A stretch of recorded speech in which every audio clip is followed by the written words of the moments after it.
Now this number 16 looks like it's going to be a lot of work, but here's what I notice.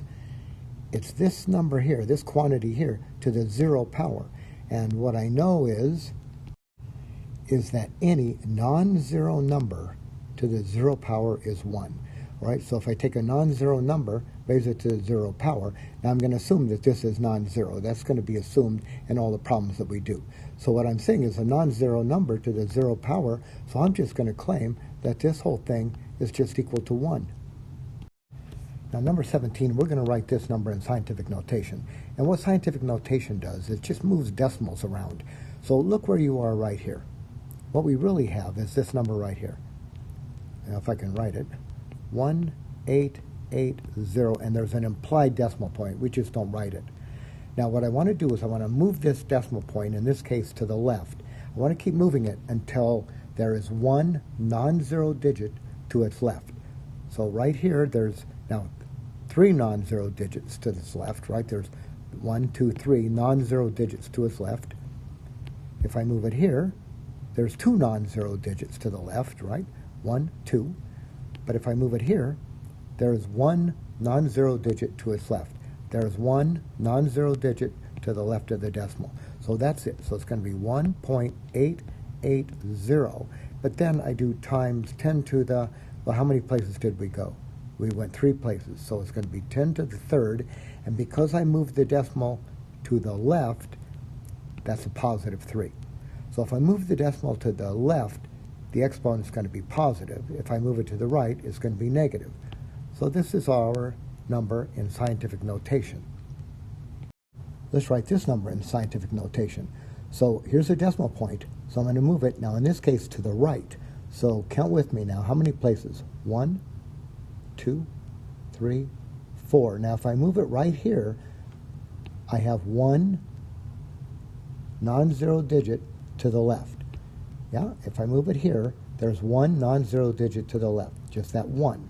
All right, so I'm going to write this as 1.14, right? 1.14 times 10. Now, how many places did we move it? 1, 2, 3, 4.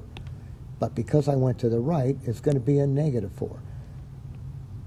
If I move the decimal place to the left, like we did down in problem 17, if I move it to the left, the exponent is positive.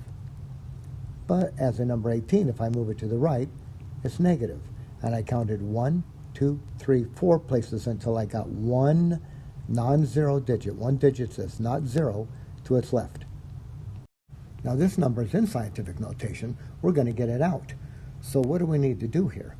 I've got scientific notation. How did I get it in? So just ask yourself, how did you get it there? How did you get it in scientific notation? And just do the opposite. Well, look, I've got 1 non-zero digit to the left.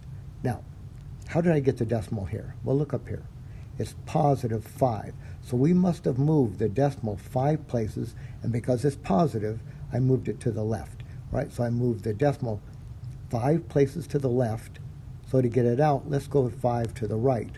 So it's going to be 9, 4, 7. Now that's 2, right? 1, 2, and now I need 3 zeros. 3, 4, 5.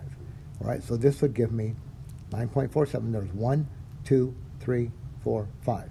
So to get it in scientific notation, we've moved it 5 to the left, right? 1, 2, 3, 4, 5. To get it out, go 5 places to the right. And just so we can see a little more easily, I'll put a comma in there. So there's the standard form of that number. Now here's a number in scientific form. Let's get it out. So look what we did. We moved the decimal 1 place. That's a negative, so I moved it to the right. So to get that decimal right there, we must have moved it to the right 1 place. So do the opposite. To get it out, go to the left. So I'm going to move this decimal right over here. So it's going to look like this now. It will be 0.762. And I'll put a 0 out there to indicate that a decimal point is coming, right? So because the exponent was a negative, I must have moved it to the right. So to get it out, move it to the left, that many digits. So here it is, 1 digit to the left. And our answer then is 0.726. Now what if we had this? 7.62 times 10 to the negative 5.